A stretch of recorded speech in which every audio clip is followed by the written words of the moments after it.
This is just a sample of the audiobook. To get the complete audiobook, access the link posted in the first comment.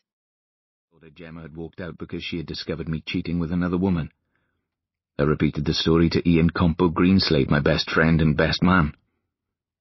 It is only now, when I recall the tone of their voices and the eloquence of their silence, that I understand what they were thinking, what they were too kind, loyal and loving to tell me.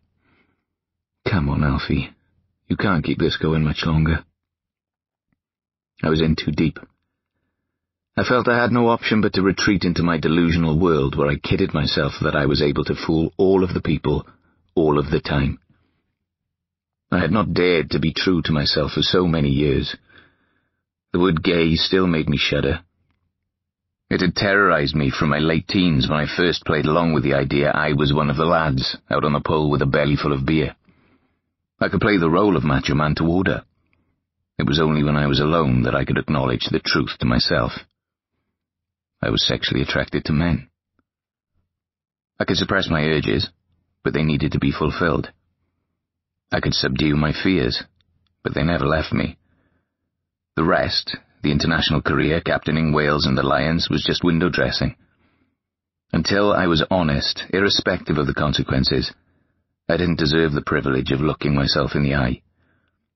I wanted my sport to define me because I wanted to live by its fundamental values of honesty and integrity. A form of madness gripped me that first night after Gemma left. I needed her presence, so I invented it. I climbed into her wardrobe and sprayed her favourite perfume, Chanel's Coco Mademoiselle, around the interior. I pulled her clothes off the hangers and shelves and buried myself in them.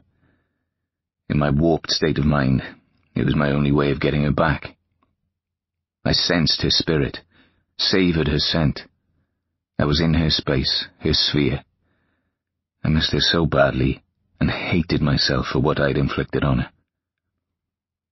I'm a tall guy, 6'3", but cowered in a fetal position until dawn.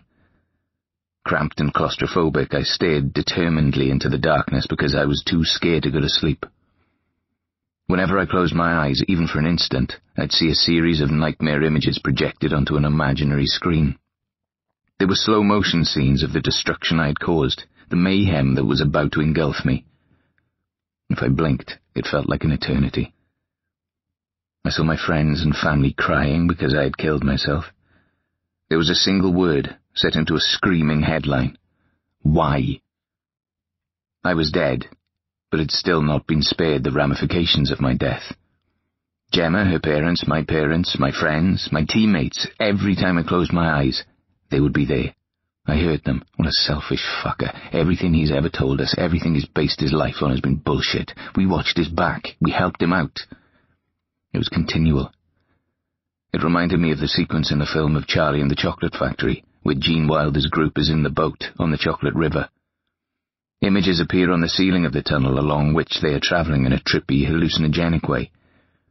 This was identical. The faces of my loved ones were grotesquely distorted, as if they were made of melting candle wax. They were nasty, sneering. You should have done this.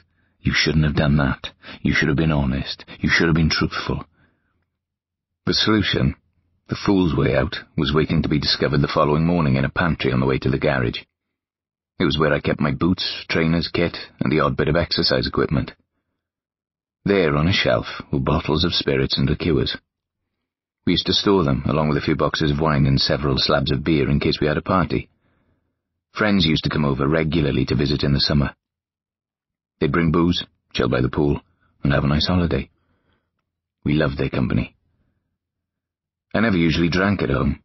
My parents rarely do. I've never been the sort to go out every night to have 2 or 3 pints and stroll back to watch something mindless on the telly. Alcohol was just something to get me obliterated on a night out, when I drank to get pissed with my mates. But that day, I remembered the Heinekens and I thought, fuck it, I feel like getting pissed. So that was breakfast taken care of. One thing led to another.